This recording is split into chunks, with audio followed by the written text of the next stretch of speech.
साध्वी सुकन्या। लेखक स्वामी सत्यरूपानंद जी। महाराज शरियाती उदरशूल से पीड़ित थे। वन विहार और आखेट के लिए आए राजा अकस्मात अस्वस्थ हो गए। सेविकाएं राजवैद्य के शिविर में दौड़ पड़ी, किंतु यह क्या, राजवैद्य स्वयं उदरशूल से पीड़ित थे। मलमूत्रावरोध से उन्हें बड़ा कष्ट हो रहा था। शिविर में चारों ओर कोहराम सा मचा था। मंत्री, सेनापति, सेवक, भाट, सैनिक सभी एक साथ ही विचित्र रोग से पीड़ित थे। राजा की संपूर्ण सेना विपत्ति में थी। बड़े कष्ट से एक वृद्ध पुरोहित महाराज के समीप आए। उन्होंने निवेदन किया, महाराज, इस वन में किसी स्थान पर परम तेजस्वी भृगुनंदन च्यवन तपस्या करते हैं। किसी के द्वारा जाने अनजाने में उनके प्रति कोई अपराध हो गया है। मेरा अनुमान है कि इसी अपराध के फलस्वरूप सारी सेना इस यंत्रणादायक रोग की शिकार बन गई है तथा आप स्वयं भी कष्ट पा रहे हैं। इस कष्ट से त्राण पाने के लिए शीघ्र ही यह पता लगाया जाए कि कहीं किसी के द्वारा ऋषि के प्रति अपराध तो नहीं हुआ है। यदि हुआ है तो उस अपराधी का पता लगाकर ऋषि प्रवर से क्षमा याचना की जाए। सारे सैनिक, सेनापति, मंत्री आदि राजा शिविर के सम्मुख उपस्थित हुए। महाराज शरियाती ने स्वयं सबसे पूछा कि जाने अनजाने में किसी के द्वारा ऋषि के प्रति कोई अपराध तो नहीं हुआ है। किंतु सभी ने नम्रता पूर्वक निवेदन किया कि उन्होंने इस समूचे वन्य प्रदेश में किसी भी तपस्वी ऋषि मुनि को नहीं देखा है और न इस वनस्थली में कोई आश्रम ही देखा है। फिर भला कैसे किसी से ऋषि का अपराध हो सकता है। महाराज शरियाती की कोमलांगिनी पुत्री सुकन्या भी दुखित हो रही थी। उस विवाद के क्षणों में उसे स्मरण आया कि कल प्रातःकाल की ही तो बात है। वो अपने सहेलियों के साथ खेलने के लिए वन से दूर निकल गई थी। आनंद विभोर हो वो फूल तोड़ती, उन्हें मसलती, वृक्षों की छोटी छोटी टहनियों को तोड़ती अकेले ही वन में दूर तक चली गई थी। वहां उसे दीमक की एक बड़ी बाबी दिखी थी। कौतूहलवश वो घूम घूम कर उसे चारों ओर से देखने लगी। हठात उसकी दृष्टि बाबी के भीतर जुगनू की भांति चमकती हुई किन्हीं दो वस्तुओं पर पड़ी। सुकन्या को यह जानने की उत्सुकता हुई कि वे चमकीली वस्तुएं क्या हैं। उसने चारों ओर दृष्टि दौड़ाई। पास ही बेल का एक विशाल वृक्ष था। उसके नीचे बेल के कुछ सूखे कांटे पड़े थे। राजकुमारी ने उनमें से एक बड़ा सा कांटा उठा लिया और जिज्ञासावश उन चमकीली वस्तुओं को बीत दिया। उनमें से थोड़ा रक्त भी निकला था। कांटे भी रक्त से भीग गए थे। यह देख सुकन्या स्वयं से गई और वहां से भाग आई थी। राजकुमारी की विचारधारा टूटी।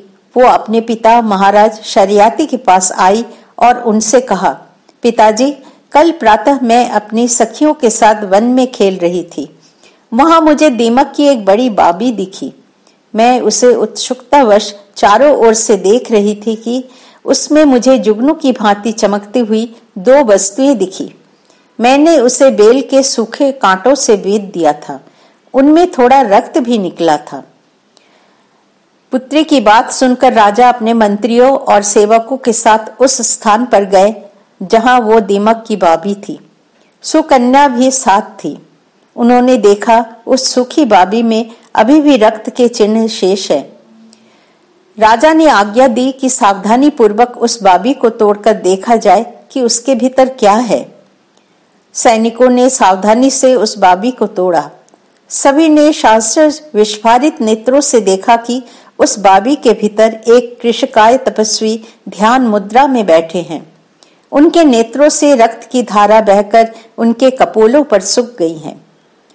महाराज शरियाती ने प्रणिपात कर निवेदन किया, भृगुनंदन महर्षि, दया कीजिए। भगवान, आपके कोप से सारी सेना दुख से कराह रही है। सभी के प्राण संकट में है। आप ही की कृपा से हमारे प्राणों की रक्षा हो सकती है। राजा के साथ साथ सेनापति एवं मंत्रियों ने भी कातर प्रार्थना की।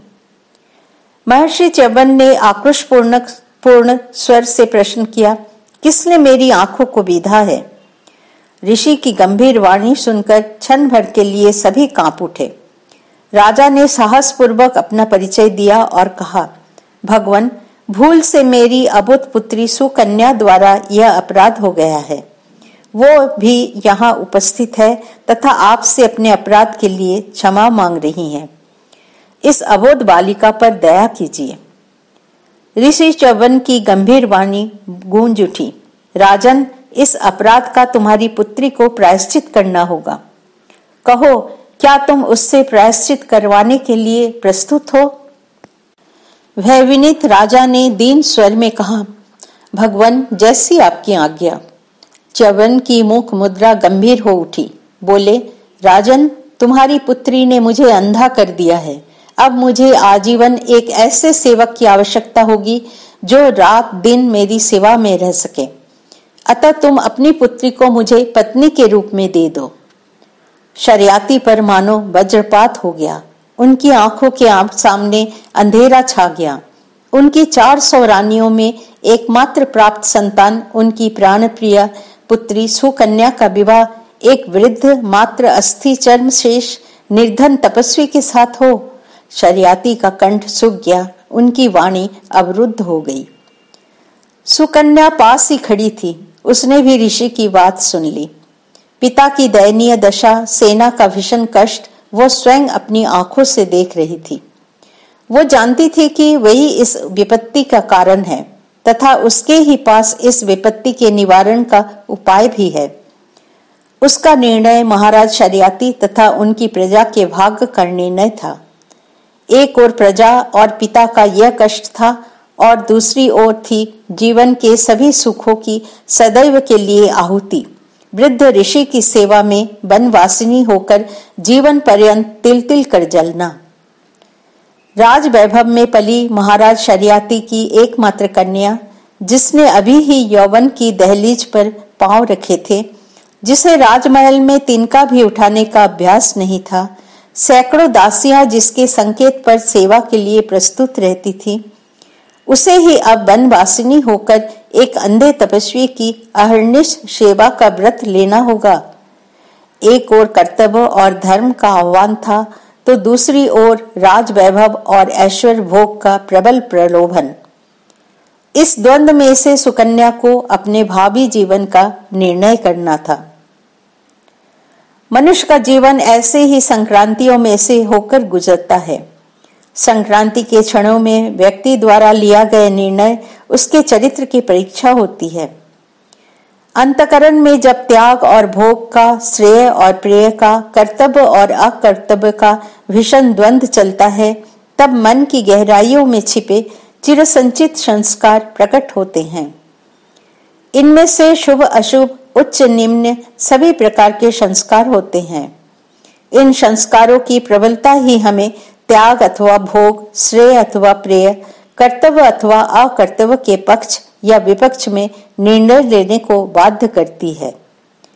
यदि हमने दैनंदिन जीवन के छोटे छोटे कार्यों और व्यवहारों में अशुभ के स्थान पर शुभ का चयन किया है और भोग के बदले त्याग का वर्ण किया है और प्रमाद के बदले कर्तव्य को स्वीकार किया है, तो जीवन के कठिन संक्रांति काल में भी हम भोग के बदले त्याग का, प्रेय के बदले श्रेय का और प्रमाद के बदले कर्तव्य का ही वर्ण करते हैं। फिर इस चयन में यदि जीवनाहुति भी देनी पड़े तो ऐसा व्यक्ति उसे सहर्ष स्वीकार कर लेता है। उसके मन के शुभ सात्विक संस्कार उसे इतना प्रचंड मानसिक सामर्थ्य प्रदान करते हैं कि विश्व की कोई भी बाधा, कोई भी प्रलोभन उस व्यक्ति को कर्तव्यच्युत नहीं कर सकता।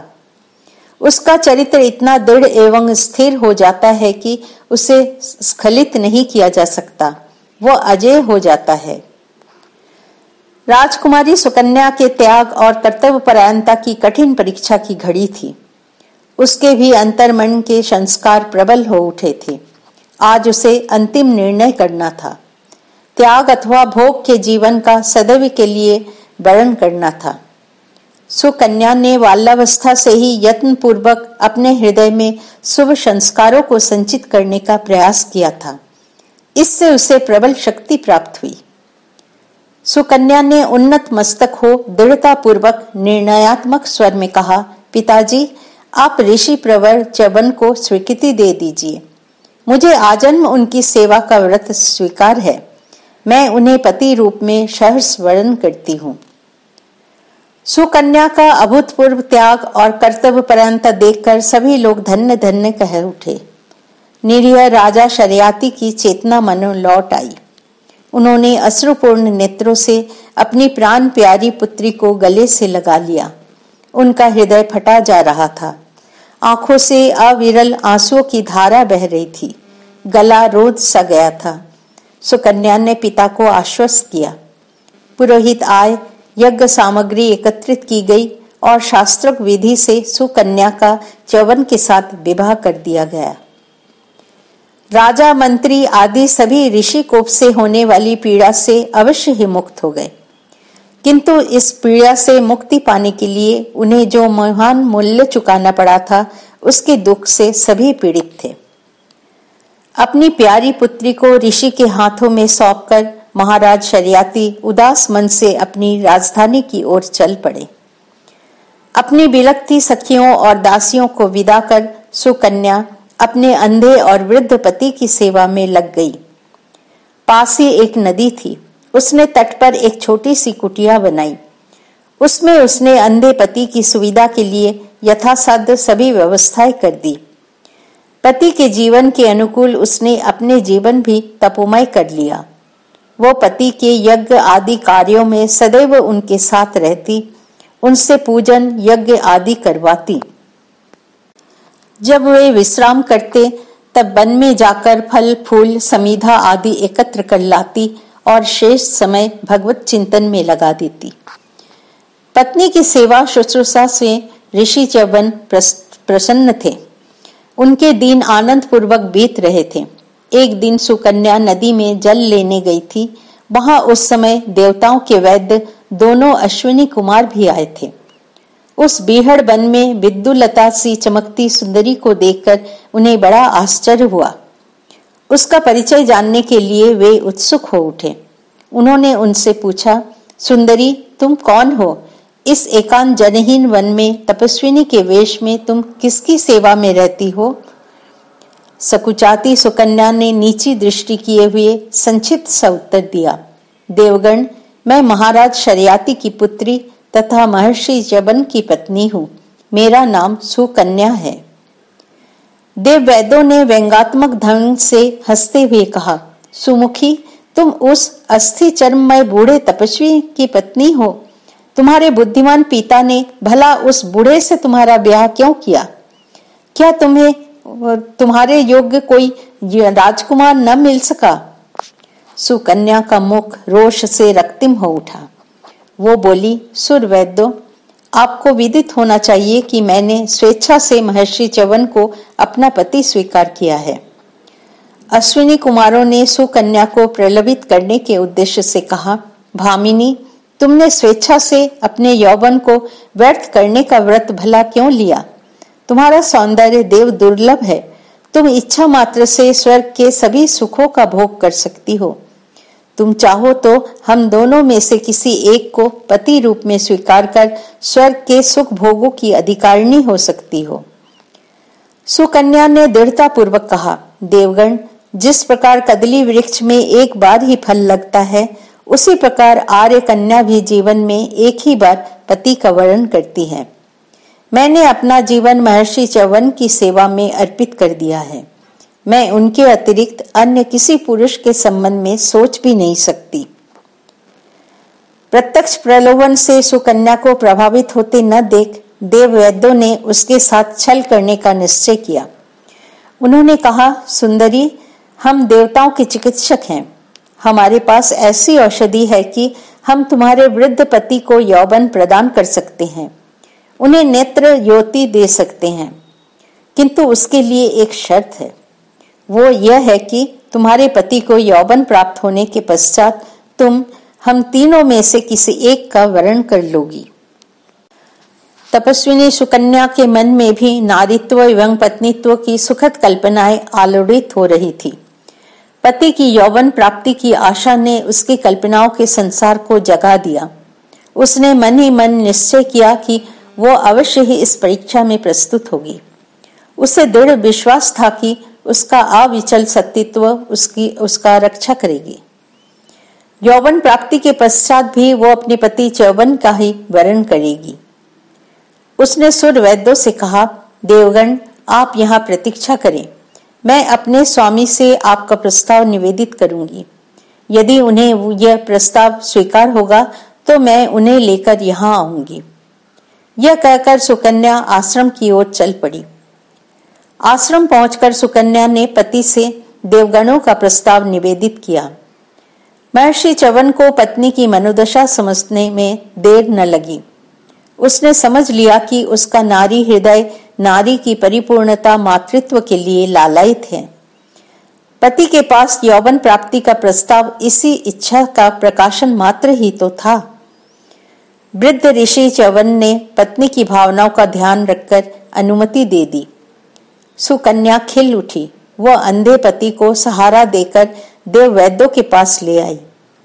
अश्विनी कुमारों ने ऋषि च्यवन को कुछ औषधि दी तथा उन्हें अपने साथ लेकर नदी के जल में उतर गए। सुकन्या तट पर ही खड़ी खड़ी ये सब देखती रही। थोड़ी देर में अश्विनी कुमारों ने ऋषि को साथ लेकर जल में डुबकी लगाई। कुछ क्षणों के पश्चात सुकन्या ने आश्चर्य विस्फारित नेत्रों से देखा कि जल के भीतर से अत्यंत रूपवान, सर्वथा एक समान ही दिखने वाले 3 युवक बाहर आ रहे हैं। क्षण भर के लिए तो उसे अपने आप पर विश्वास ही न हुआ। आश्चर्य विमूढ़ सुकन्या को संबोधित करते हुए उनमें से एक ने कहा, देवी, तुम हम में से किसी एक को अपने पति के रूप में स्वीकार कर लो। सुकन्या धर्म संकट में पड़ गई। तीनों युवक एक ही रूप रंग के थे। वो कैसे निर्णय करे कि उसका पति ऋषि च्यवन कौन है? भय एवं निराशा से उसका मन कांपने लगा। क्या पुनः उसके सतीत्व की परीक्षा हो रही है? कहीं ऐसा न हो कि अज्ञानवश वो देव वैद्यों में से किसी एक को अपना पति चुन ले और उसका सतीत्व नष्ट हो जाए। उसने मन ही मन भगवान से कातर प्रार्थना की, प्रभु, मेरी लाज रखो, मेरे सतीत्व की रक्षा करो, मुझे इस परीक्षा में उत्तीर्ण करो। भगवान ने उसकी प्रार्थना सुन ली। देव वैद्यों ने अपने अपने चिन्ह धारण कर लिए और अपना रूप प्रकट कर दिया। सुकन्या ने आदर पूर्वक उन्हें प्रणाम किया और अपने यौवन प्राप्त पति के साथ आनंद विभल हो आश्रम की ओर चल पड़ी। सुकन्या का चरित्र कर्तव्यनिष्ठा एवं पति परायणता का एक उत्कृष्ट उदाहरण है। सुखी दाम्पत्य जीवन तथा सुदृढ़ और समृद्ध समाज की रचना में गृहिणी का महत्वपूर्ण योगदान होता है। महाभारत में वर्णित सुकन्या का यह उज्जवल चरित्र आज भी हमारी ललनाओं को प्रेरणा देने के लिए पर्याप्त है। जय श्री राम कृष्ण।